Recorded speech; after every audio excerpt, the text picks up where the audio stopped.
어떻게 지내셨습니까? 가장 기뻤던 일은 무엇이었습니까? 그리고 가장 잊지 못할 일은 무엇이었으며 가장 슬펐던 일은 어떤 것이었습니까? 좋은 것은 마음에 담아 놓으시고 또 굳었던 일은 다 잊어버리고 새 것을 받을 수 있는 마음 그릇들이 준비되어지기를 주님의 이름으로 축원합니다. 제가 이런 글을 한번 읽어봤어요. 좋은 사람의 마음에는 7가지 마음이 있다.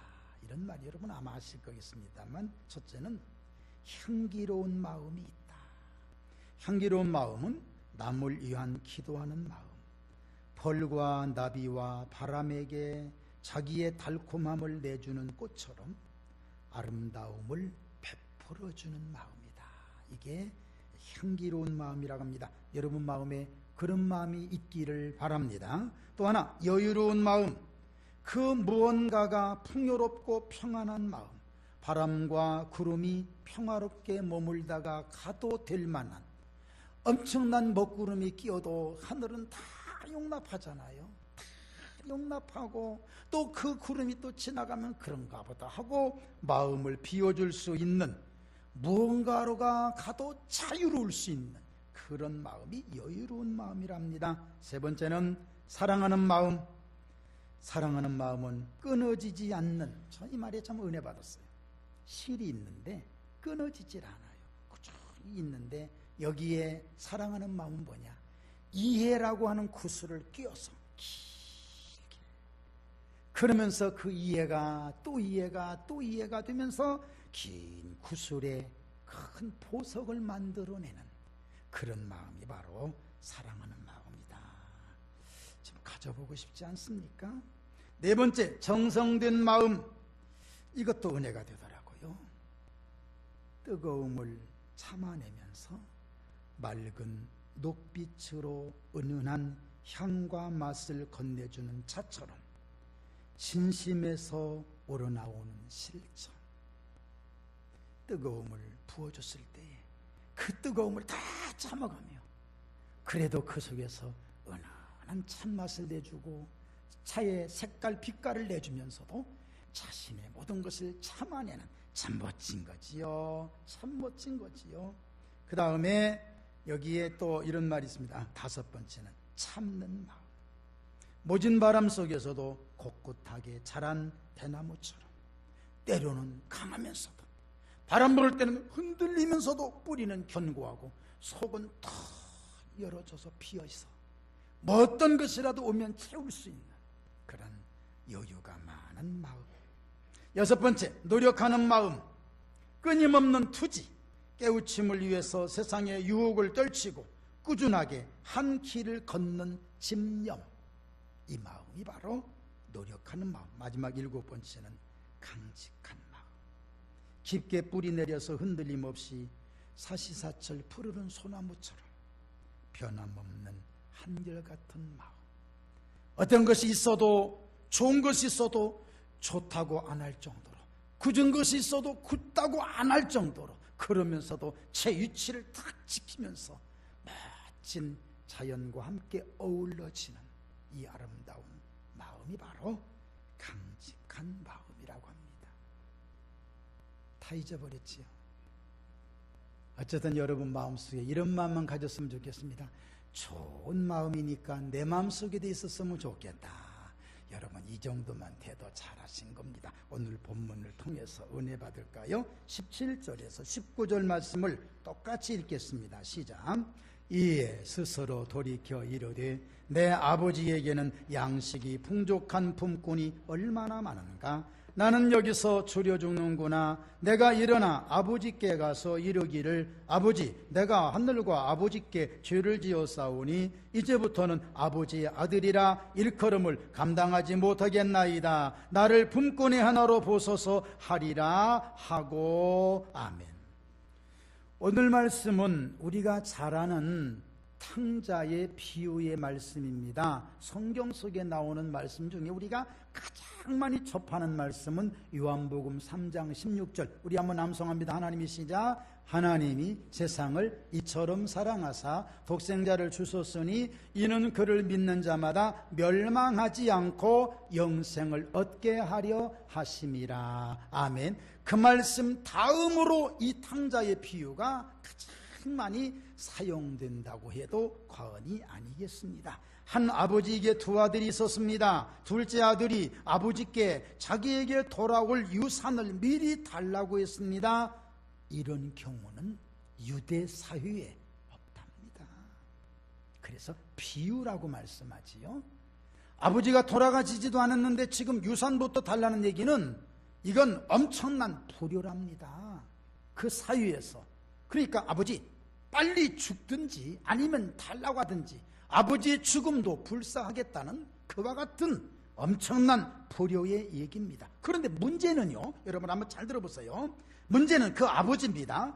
그런 정도라면 아버지가 어떻게 해야 하느냐? 야단쳐야지. 야단쳐야지. 야단쳐서 잘못된 길을 돌아오게 해야지. 가지 않게 해야지. 안 그렇습니까, 여러분? 또 가면 안 돼. 어디 아버지가 지금 죽지도 않았는데 유산을 달라 그래. 내 이놈! 하고 야단을 쳐서 그 아이가 가지 않도록 해야지. 그런데 잘못될 것 뻔히 알면서도 방치한 것은 아버지에게도 문제가 있단 말이지. 그 아버지가 막지 않음으로써 그 가정에 이루어진 세 가지 엄청난 큰 손해, 육체적 손해, 정신적 손해, 물질적 손해. 아버지가 막았으면 그거 없었을 텐데 안 막았어요. 아버지 책임이에요. 아버지 책임이에요.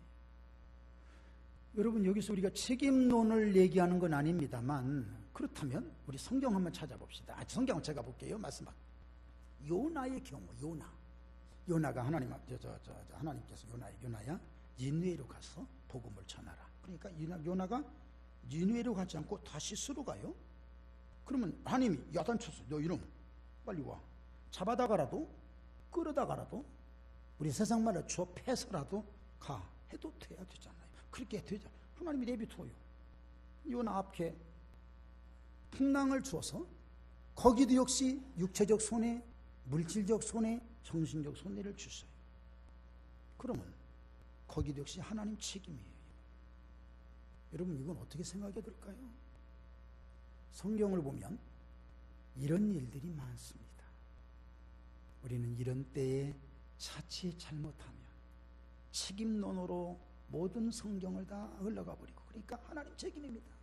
하나님이 왜 선악과를 만들었습니까? 하나님 책임입니다. 할 말이 없어요. 할 말이 없습니다. 그러면 여러분 한번 반대로, 이제 반대로 전적으로 하나님이 안 막으셨으니까 요나도 하나님 책임, 아들도 역시 아버지가 안 막았으니까 아버지 책임 100%인데 여러분 좀 줄여야 돼요. 이제 이게 좀 반반씩 나눠야 되는데, 그러면 왜 명령했는데 왜 안 들어?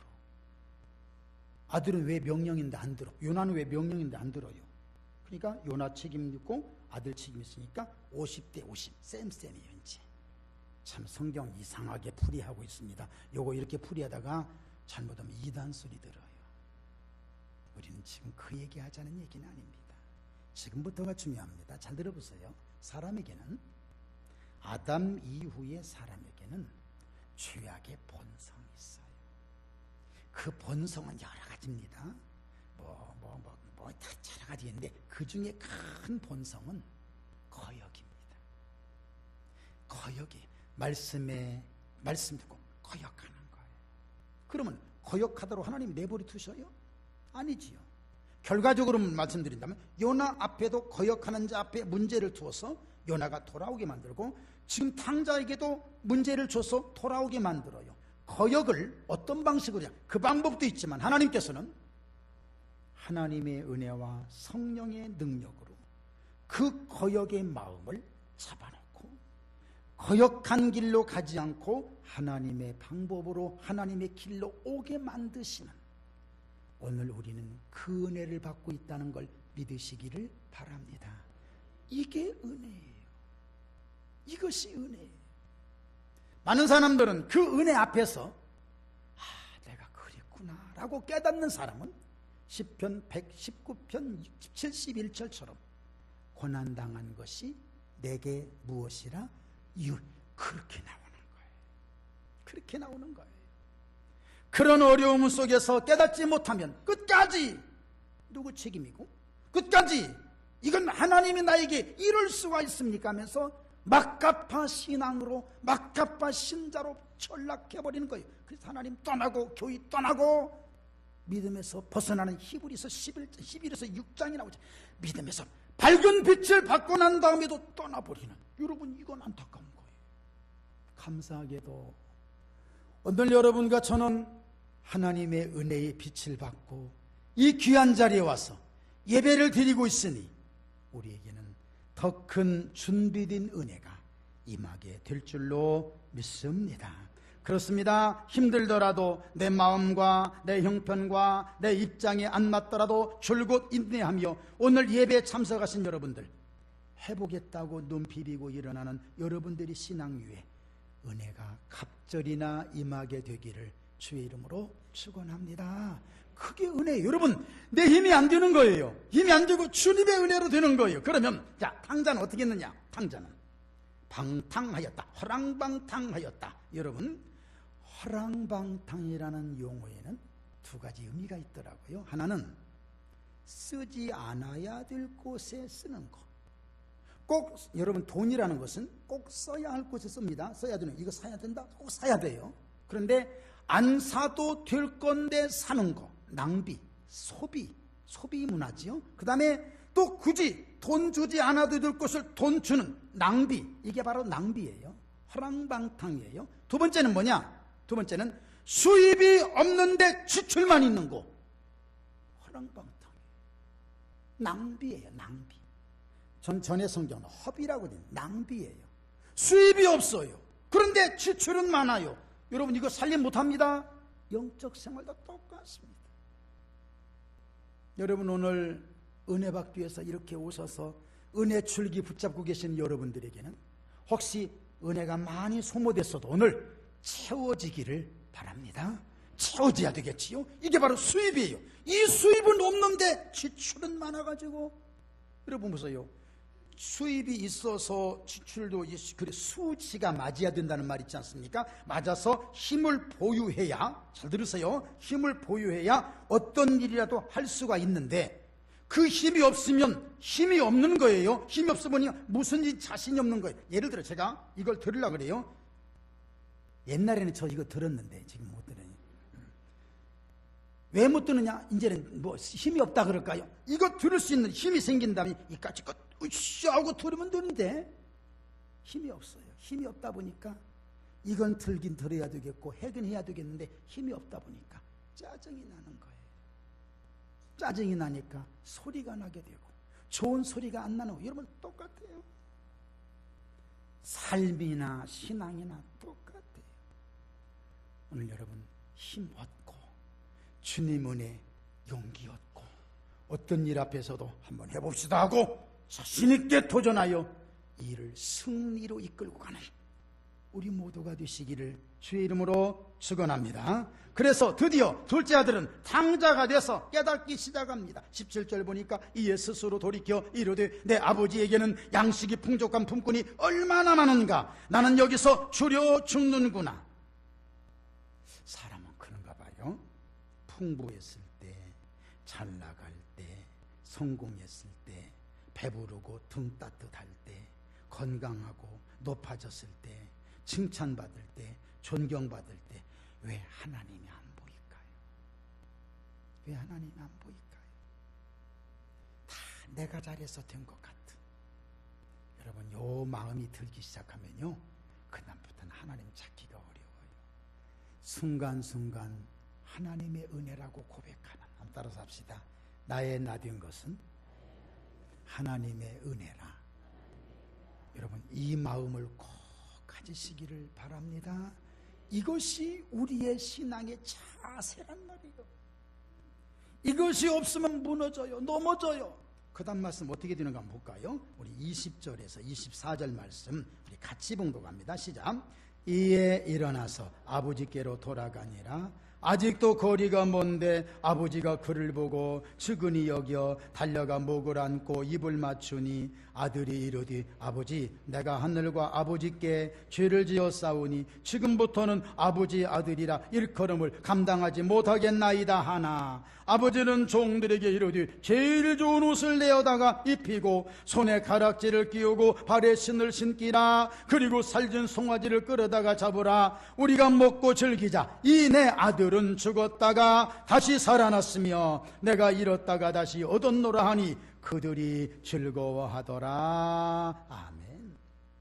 둘째 아들은 깨닫게 돼요. 이게 그랬구나. 이게 그랬구나. 여러분, 깨닫는다는 것은 내 입장을 인정하는 겁니다. 여러분, 사람이 내 입장을 인정할 때처럼 아름다운 게 없다 그래요. 내 입장을 인정하는 것은 한없이 나를 낮추는 것인데 지금 이 탕자가 그렇게 됩니다. 그리고 돌아옵니다. 여러분, 돌아오는 것보다 더 중요한 것은 깨닫는 거예요. 보세요. 이 아들이 이제 아버지께로 갑니다. 가는데 가는 길은 똑같지만 깨닫지 않고 훌렁 가서 또다시 올 수도 있고 여러분 이 길은 똑같지만 의미가 틀려요. 그러나 깨닫고 가는 길은 좀 더뎌도 아버지의 품으로 가는 그 깨달음 때문에 아버지의 용서가 거기는 기다리고 있는 것입니다. 아버지를 향했습니다. 여러분 오늘 제목이 아버지께로예요.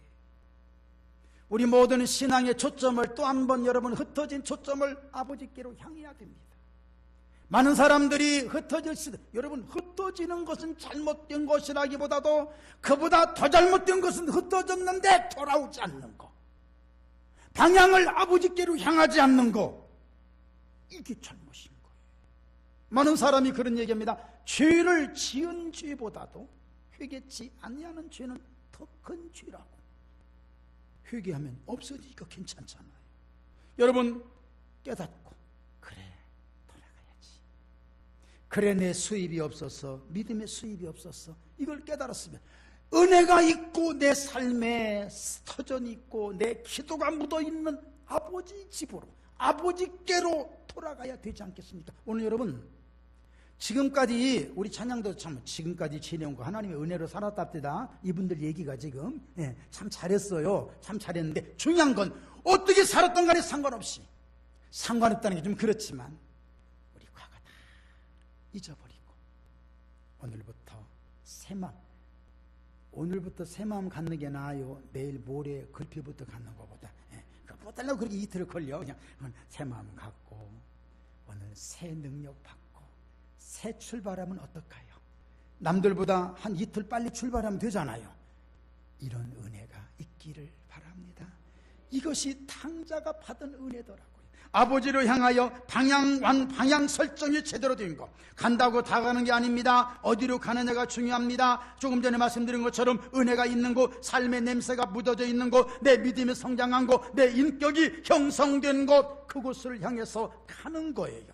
가면 아버지는 어떻게 하고 계셨습니까? 오늘 성경 보니까 아직도 거리가 먼데 아버지가 그를 보고 측은히 여겨 달려가 목을 안고 입을 맞췄더라. 은혜 소멸될 수 있어요. 살다 보면 그런저런 일 많아요. 안 그렇습니까?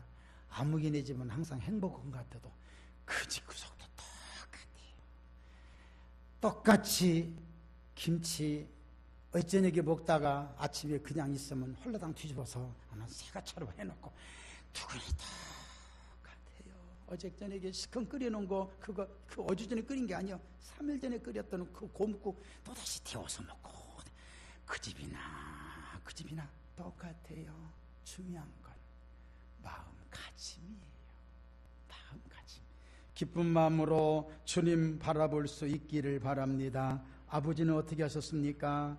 변명을 듣지도 않았어요. 우리는 변명이라도 해야 속이 시원하잖아요. 아버지야 이렇게 됐습니다. 이렇게 돼. 변명이 왜 필요 없는 줄 아십니까? 변명보다 강한 것은 사랑이기 때문입니다. 사랑이 강하면 변명 필요 없습니다. 여러분 하나님 앞에 와서 굳이 변명하지 마세요. 털푸덕 주저앉아서 아버지 맞습니다. 그 언젠가 저기 있을 때 그 권사님 생각이 나네. 기도할 때 꼭 아버지 나 오늘 속상해서 죽을 뻔했쇼. 아따 거기가 속을 뒤집어내는데 확 잡아 뜯어버리려다 말았습니다. 그런데 참고 왔소. 아버지 나 좀 이뻐해 주시오. 이뻐해 주시오. 참나 그 기도가 정겨워. 이따가 또 통성기도 시키는 아버지 하셨어. 마음을 토로할 수 있는 기도가 우리에게 필요하잖아요. 아버지 나 잘못했어요. 여러분 내가 굳이 얘기하지 않아도 아버지는 아버지 앞으로 온 것만으로도 기뻐서 물어보지도 않고 제일 좋은 옷을 가져다가 입혀라, 가락지를 끼워라, 그리고 신발 신겨라, 살진 송아지를 잡아라, 잔치를 열어라. 기쁘다 나 참 기쁘다. 여러분 오늘 이 은혜가 있기를 바랍니다. 지치고 어려우십니까? 걱정하지 마세요. 주님이 우리를 붙잡아 주실 줄로 믿습니다.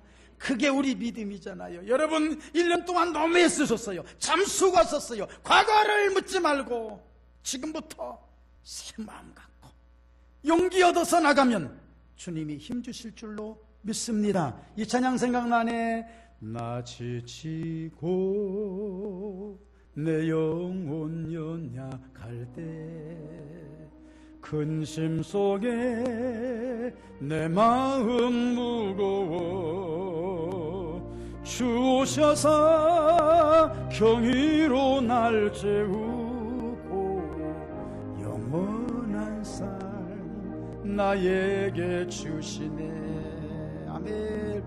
날 세우사 솟아내 우뚝소리 날 세우사 풍랑 가운데도 함께 하심 나 강하게 하네. 날 세우사 모든 것 할 수 있네. 아멘. 주님이 나를 세워주시면 되잖아요. 말씀 이렇게 정리할게요. 신앙의 방향은 아버지예요. 여러분 아버지께로 오세요. 오시면 돼요. 부족해도 오기만 하면 주님이 안아주셔요. 우리 함께 아버지 품에 제가 원고에 이렇게 적었습니다. 꼭이 아니라 꼭 느림표 꼭 안겨서 하나님의 사랑 체험할 수 있기를 바랍니다. 다시 힘을 얻어서 새해를 맞이하면 새 능력이 임하고 여러분 못할 수도 있잖아. 어떻게 다 잘해. 못할 수도 있지만 못하면 얼른 주님 앞에 와서 아버지 저 오늘 또 실패했어요. 또다시 은혜 받고 가서 또다시 실패하고 또다시 와서 물기러다가 가다가 다 흘리고 또다시 와서 물기러다고 가다가 조금 남아주고 또다시 가다가 다 쏟아버리더라도 주님이 이런 늘 수입과 지출의 믿음의 역사를 이루신다면 우리의 삶에는 언젠가는 열매 맺게 될 줄로 믿습니다.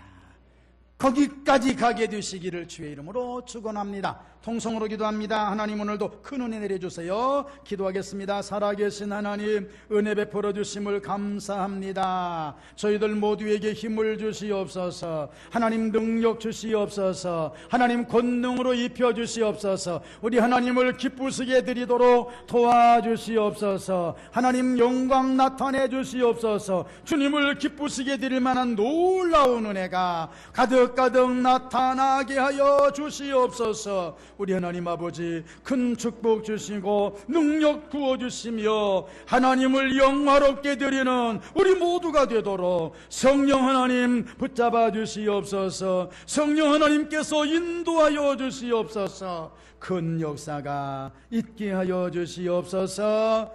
예수님 이름으로 기도하옵나이다. 아멘. 413장 찬송 부르시면서 준비하신 예물 드립니다.